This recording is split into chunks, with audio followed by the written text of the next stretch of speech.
Hello case, நான் vs பேசுகிறேன். இன்னைக்கு நம்ம பார்க்க போகிற சீரிஸோட நேம் வந்து கோல்டு வார் மாங்கோ சாப்டருடைய எபிசோட் 19 இன்னைக்கு நம்ம பார்க்க போகிறோம். அதனால் நீங்கள் நம்ம சேனலுக்கு புதுசாக உங்களால் முடிய சப்போர்ட்னா நம்ம சேனலுக்கு சப்ஸ்கிரைப் பண்ணி சப்போர்ட் பண்ணுங்க. அது மட்டும் இல்லாமல் அது கூட இருக்க பெல்லைக்கான ஆள் வச்சுங்க. அப்போ தான் நான் போகிற வீடியோ எல்லாமே உங்களுக்கு நோட்டீஸ் வரும். இதுக்கு முன்னாடி கிட்டத்தட்ட ஒரு 18 எபிசோட் போகிறப்போ அந்த எபிசோட பார்க்க செக் பண்ணி பார்த்துருவாங்க. அப்போ தான் இந்த ஸ்டோரியை புரியும். முடிஞ்சது யாரும் ஸ்கிப் பண்ண பாருங்க. அடுத்த எபிசோடு தான் இந்த சீசன் 1 கடைசி. இதுக்கப்புறம் ஃபியூச்சரில் அது வரும்போது அப்பப்போ அது ரிலீஸ் ஆகும்போது உங்களுக்கு மிச்ச எபிசோட்ஸையும் நான் இதில் அப்டேட் பண்ணுறேன். முடிஞ்சதுக்கு பார்த்து என்ஜாய் பண்ணுங்க. சரிங்க, நம்ம கதை போகலாம்.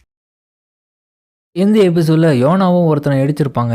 அந்த பயலும் இப்ப திரும்பி இவளை பார்த்துட்டு, யோனா இது நீயா? நீ இந்த இடத்துல என்ன பண்ற? நம்மளோட பிளாக்ல இல்லாம எதனா வார்ம் அப் பண்றதுக்கு வந்தியா, இல்ல எதனா ஃபுட்டு வாங்கறதுக்கு வந்தியா? இல்ல அதெல்லாம் எனக்கு ஒண்ணும் தேவையில்ல, அது எல்லாமே என்னோட வீட்டுக்கு போய் நான் பாத்துக்கிறேன். ஏய் ஒரு நிமிஷம் இல்ல, உங்ககிட்ட தானே பேசிட்டு இருக்கேன். உனக்கு சாப்பாடு இல்லைன்னா சொல்லு, என்கிட்ட நிறைய சாப்பாடு இருக்கு. ஆனா பட் அதுக்கு நீ சில நாட்கள் மட்டும் எனக்கு கம்பெனி கொடுத்தினா நல்லா இருக்கும் என்னோட வீட்டுல. ஏன்னா உன்ன மாதிரி ஸ்டைல்ல இருக்கிற பொண்ணுங்களை தான் எனக்கு ரொம்பவும் பிடிக்கும் அப்படின்னு கிட்ட வந்து அவனு என்னை விட்டு போடா, எவ்வளவு தைரியம் இப்படி பண்ணிருப்ப அப்படின்னு சொல்லிட்டு அவ கையை உதறி விட அவனு திரும்ப பிடிக்கிறான். எவ்வளவு தைரியம் இப்படி பண்ணிருப்ப? அப்பனா நீ இந்த இடத்துல நடிச்சுன்னு இருக்கியா? நீ அந்த பிளாக்ல இருந்து இந்த பிளாக்கு வந்து வேற ஒரு ஆளா தன்னை இந்த இடத்துல சொல்லி சாப்பாடெல்லாம் வாங்கிட்டு இருக்கியா? என் கை வலிக்குது விட்றா, இப்படிதான் ஏமாத்திட்டு இருக்கிய ஒவ்வொரு இடமா போயிட்டு. இதை நம்மளோட பிளாக்ல இருக்க ஓனர் கிட்ட போய் நான் ரிப்போர்ட் பண்றேன் அப்படின்னு அவனும் சொல்ல. இன்னொரு பக்கம் அந்த இடத்துலயே அந்த பிளாக்க சேர்ந்த ஆளுங்க, என்ன இது இந்த பொண்ணுன்னு இப்படி பண்றா, வேற ஒரு பிளாக்ல இருந்து இந்த பிளாக் வந்து வாங்கிட்டு போறாங்களா, அவன் அப்படி பேசிட்டு இருக்கான்னு சொல்லிட்டு இவனுங்களும் பேசிட்டு இருக்கேன். ஆஹா, இவன் பேசத பார்த்தா கூடிய சீக்கிரமே நம்ம மாட்டிப்போம் போலியே, நம்மளோட ரிசர்ச் எல்லாம் இவனால கெடுத்து போயிடும், என்னை விட்டு போடான்னு சொல்லிட்டு அந்த சாப்பாடு வச்சு மூஞ்சில அறைய அவன் ஒரு பக்கம் காண்டாயிடுறான். எவ்வளவு தெரிந்து எப்படி பண்ணிருப்போம், உன்னை சும்மா விட மாட்டேன் இவனான்னு சொல்ல. அதுக்கப்புறம் பார்த்தா வேற யாரோ வந்து அவன் தடவையிலேயே ஒன்னு அடிக்க அவன் தூக்கி போயிறான். எப்பரா நீ பொண்ணுங்கிட்ட பிரச்சனை பண்ணலாம்னு சொல்லிட்டு ஒருத்தவங்களை கேட்க, ஆமா இங்க என்னதான் நடக்குது? அவன் பார்த்தா சுருண்டு வீந்து கிடக்குறான். ஏதோ பிரச்சனை பண்ணிக்கிறான் போலப்பா அந்த பையன் பொண்ணுங்கிட்ட, அதான் அடி வாங்கி இருக்கான். அங்க பாருங்க எவனை வீந்து கிடக்குறான், என்னதான் இங்க நடக்குது, என்ன பிரச்சனை அப்படின்னு சொல்லிட்டு பேசிட்டு இருக்கு. அந்த டைம் அந்த அடி வாங்கின பயிலும், நான் இப்போ உடனே மிஸ்டர் ஜாங்குக்கு கால் பண்ணியாகணும், இங்க நடக்கிற விஷயத்தெல்லாம் நான் சொன்னாதான் கரெக்டா இருக்கும். அப்புறம் பார்த்தா இவங்களுக்கு ஹெல்ப் பண்ண வந்தாலே நம்ம நர்ஸ் தான். நீ நல்லா தானே இருக்க, எனக்கு எந்த விதமான அடியும் படல. இல்ல நான் நல்லா தான் இருக்கேன். அதுக்கப்புறம் அவங்களும் ஒரு கார்டை கொடுக்குறாங்க. இதுதான் என்னுடைய நேம் கார்டு, உங்களுக்கு எதனா இன்ஜுரி வேற எதனா உடம்பு சரியில்லைனா கூட சொல்லுங்க, இந்த கார்டை கொடுத்து என்னோட இடத்துக்கு வந்தீங்கன்னா நான் உங்களுக்கு உதவி பண்ணுவேன். அவளும் நல்ல விஷயம், ஆனா நான் நல்லா தான் இருக்கேன், ரொம்ப நன்றின்னு சொல்ல. திடீர்னு பார்த்தா அந்த ஆளு ஏஞ்சி வந்து நம்ம நர்ஸை போட்டு அடிக்கிறான். எவ்வளவு தைரியம் தான் கேமலே கை வைப்பா, இத்தனை பேர் எனக்கு கேவலமா பார்த்துட்டு இருக்காங்க, உன்னை சும்மா விட மாட்டேன்னு சொல்லிட்டு இவனும் அடிக்கலான்னு போக, ஆனா யோனாவும் அப்படியே வேடிக்கை பாக்குறா உதவி பண்ணாம பைத்தியாரி. ஆனா சடனா யாரோ ஒருத்தங்க அவளை வந்து காப்பாத்த வராங்க. யாரோட பார்த்தா ரொம்ப பிரதர்லி தான் தூக்கி போட்டு அந்த பயல சொருவான். டேய், என்னோட என்டையர் லைஃப்லயே நான் ஒரு பொண்ணு கிட்ட கூட இந்த லெவலுக்கு நடந்துக்கிறது இல்லை. ஆனா நீ ஒரு ஆம்பளை பையனா இருந்துக்குன்னு பொண்ணுகிட்ட இப்படி பிரச்சனை பண்றிய, உன் பிரச்சனை என் கிட்ட காமிடா இப்போ அப்படின்னு சொல்லிட்டு இவன் பிரச்சனை பண்ணிட்டு இருக்க.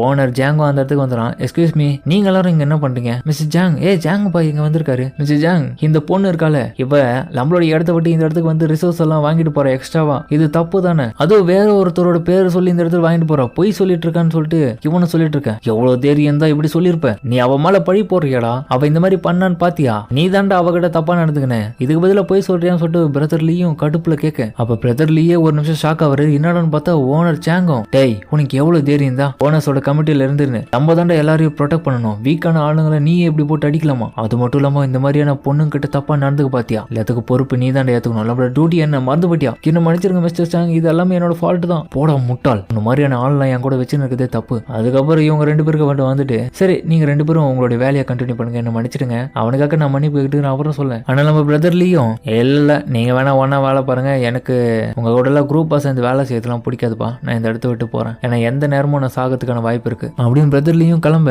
இன்னொரு பக்கம் நர்ஸும், மிஸ்டர் சாங் என்னையும் மன்னிச்சிடுங்க, இந்த இடத்துல ஸ்டில் என்னமோ என்னால முடிஞ்ச லெவலுக்கு நோயாளிகளுக்கும் அடிப்பட்டவங்களுக்கும் நிறைய ஹெல்ப் பண்ணிட்டு இருக்கேன், உங்களுக்கும் எதனா வேணும்னா சொல்லுங்க, நான் ஹெல்ப் பண்றேன், ரொம்ப நன்றி ஜீன், நீங்க நல்ல உதவி தான் எல்லாருக்கும் பண்ணிட்டு இருக்கீங்க, கண்டினியூ பண்ணுங்க அப்படின்னு அவங்களும் கிளம்ப. சோபா பிரச்சனை எல்லாம் முடிஞ்சதா? அதுக்கப்புறம் இவனை யாரும் கூப்பிட, பிரதர் சாங் நானும் உங்களோட குரூப்ல ஜாயின் பண்ணிக்கிறேன்னு நம்ம யோனாவும் அவ கிட்ட வந்து நெருங்கி வந்து கேட்கறா கையை பிடிச்சிக்கினேன். ஆக்சுவலி நான் எந்த ஒரு உதவியும் இந்த இடத்துல இருக்க யாருக்குமே பண்ணல, அதனால நீங்க இங்க இருக்கிற எல்லாருக்கிட்டையும் உதவி பண்ண சொல்லி குரூப்பா சேர்ந்து பண்ணணும்னு சொல்லிட்டு ஆசைப்படுறீங்களே, அதனால என்னையும் உங்களோட குரூப்ல சேர்த்துக்கிட்டீங்கன்னா நல்லா இருக்கும், ப்ளீஸ் என்ன சேர்த்துப்பீங்களான்னு சொல்லிட்டு அவளும் கேட்க. அவனும் தள்ளி விட்டுட்டு, மிஸ் யோனா நீங்க ரொம்பவே கன்ஃபியூஷன்ல இருக்கீங்க, நாங்க வந்து இந்த இடத்துல எதனா ஒரு யூஸ்லெஸ்ஸா இருக்கிற ஆளுங்களை மட்டும்தான் எங்களோட கமிட்டியில சேர்த்துப்போம், அதாவது ஃபைட் பண்ண தெரிஞ்சுக்கணும், அதே மாதிரி சில டேலண்ட்ஸும் இருக்கணும், கூடவே மற்றவங்களுக்கு உபயோகமா இருக்கணும், அப்படியாப்பட்ட ஆளுங்களை மட்டும் தான் எங்களோட குரூப்ல சேர்ப்போம், அதனால உங்களை மாதிரியான ஆளுங்களை இந்த இடத்துல சேர்க்க மாட்டோம், என்ன மன்னிச்சிடுங்கன்னு சொல்லிட்டு அவன் அந்த இடத்துல இருந்து கிளம்ப. பிரதர் அப்படின்னு சொல்லிட்டு அவன் ஷாக் ஆவேன். எவ்வளவு தைரியம் இந்த இப்படி சொல்லியிருப்பான். பிரதர் சாங், உங்களுக்கு ஒரு விஷயம் தெரியுமா?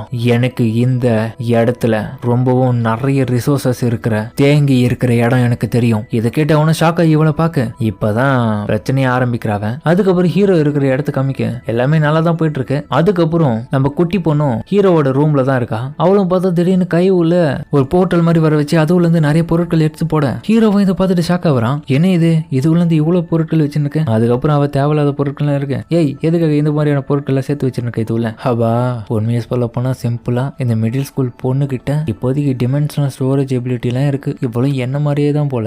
இவளால ஒரு பிளாக் ஹோலுக்குள்ள கணக்கில் அடங்காத விஷயத்தை எல்லாத்தையுமே போட்டு அடக்கி வைக்க முடியும். இப்ப பார்த்தா என்னோட ரூமையே இப்படி குழப்ப பண்ணின்னு இருக்கான். எதனா யூஸ்ஃபுல்லான ஐட்டத்தெல்லாம் வெளியே எடுத்து போடுன்னு பார்த்தா எல்லாமே உதவாதது. எதுக்கு தான் இதெல்லாம் எடுத்து வச்சிருக்காளே எனக்கு சுத்தமா புரியல. ஹீரோமா அதை பார்த்துட்டு அப்போ அந்த மாதிரியான ஒரு பாலுக்குள்ள கை விடுறியே, உண்மையிலேயே அது பிளாக் ஹோல் தானா? நான் அது உள்ள எப்படி இருக்கும்னு தெரிஞ்சுக்கலப்பா. ஏன்னா பிளாக் ஹோல் பத்தி வேர்ல்டு ஃபுல்லா நான் நிறைய கேள்விப்பட்டிருக்கேன். பட் ஆனா அது உள்ள எப்படி இருக்கும் நான் கொஞ்சம் கூட எதிர்பார்க்கல. எதுவும் அதே போல தான் இருக்கிறதுனால கொஞ்சம் போய் பார்க்கலாமா? ஏன்னா நீ சேவ் பண்ணி வைக்கிற அந்த சப்ளைஸ் எல்லாமே எங்க போய் ஸ்டோர் ஆகுது, அதோட லொகேஷன் எப்படி இருக்கும் அப்படின்னு சொல்லிட்டு எல்லா விதமான விஷயத்தையும் அவன் பார்த்துட்டு இருக்கேன். கண்டிப்பா சொல்ற அந்த பிளாக் ஹோல்ன்ற விஷயம் ஸ்பேஸ்ல தான் இருக்கும். பட் ஆனா அது இங்க இருக்கிறதுனால இது உள்ள போய் பார்க்கலாமா?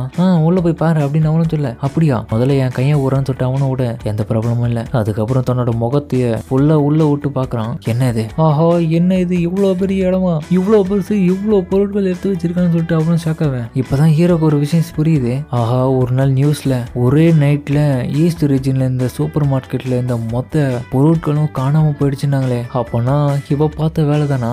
நான் யோசிச்சது சரிதான். கண்டிப்பா இவ தான் இந்த வேலையை மொத்தத்தையும் பண்ணிருக்கா. அதனாலதான் யாருக்கும் சாப்பாடு கிடைக்காம இப்படி திணற இருக்காங்க. அடுத்த நிமிஷமே ஹீரோக்கும் கொஞ்சம் கொஞ்சமா மூச்சு திணற ஆரம்பிக்குது. ஆஹா, என்ன இது அப்படின்னு சொல்லிட்டு திணறுக்குனே வெளியே வர சுத்தமா முடியல. அவனால கண்ணெல்லாம் பதியும் போயிட்டு இருக்கு. ஏய், ஏன்டி உள்ள ஆக்சிஜன் இல்லாத விஷயத்தை என்கிட்ட சொல்ல மாட்டேன், ஞாபகப்படுத்தல, எனக்கு தெரியலன்னு சொல்லிட்டு நான் உள்ள போயிட்டு வெயிட் பண்ணா கொஞ்ச நேரத்துல எனக்கு மூச்சு திணற ஆரம்பிச்சிச்சு. நான் சொல்லலான்னு பார்த்தேன், நீ பாட்டுன்னு உள்ள போயிட்டு நான் அதுக்கப்புறம் நான் என்ன பண்றது? எவ்வளவு திமிரா பேசுற, சும்மா விட மாட்டேன். கவலைப்படாத, ஆக்சிஜன் மட்டும்தான் இருக்காது, ஆனா உனக்கு எந்த விதமான ஆபத்தும் வராது. இருந்தாலும் கவலைப்படாத, இன்னும் நிறைய நான் பொருட்கள் உனக்காக எடுத்துன்னு வரேன் அப்படின்னு சொல்லிட்டு இன்னமும் நிறைய எடுத்து வெளியே போடுறான். ஆமா, என்ன இது, இதெல்லாம் யாரு கேட்டான்? ஆல்சோ இன்னும் நிறைய நான் கண்டுபிடிச்சிருக்கேன் இந்த அப்படின்னு சொல்லிட்டு இன்னமும் நிறைய பாக்ஸ் எல்லாம் தூக்கி போட இதெல்லாம் அப்படின்னு அவளும் ஷாக் ஆக அதோட எந்தத்துலேயே இந்த எபிசோட முடிக்கிறாங்க. சரிங்க, இந்த வீடியோ அப்படின்னு சின்ன கமெண்ட்ல சொல்லுங்க. மறக்காம இந்த வீடியோ எல்லாருக்கும் பிடிச்சிக்க நம்பர் பிடிச்சிருந்தா லைக் போட்டு நம்மளோட சேனலுக்கு சப்ஸ்கிரைப் பண்ணி சப்போர்ட் பண்ணுங்க. அது கூட இருக்க பெல் ஐகானை ஆல் வச்சுக்கோங்க. அப்பதான் நான் போற அடுத்த வீடியோ எல்லாமே உங்களுக்கு நோட்டிஃபிகேஷன் ஆகும். ஹீரோவோடைய அளப்பரிய இதுக்கப்புறம் வேற லெவலில் இருக்கும். ஏன்னா இப்போ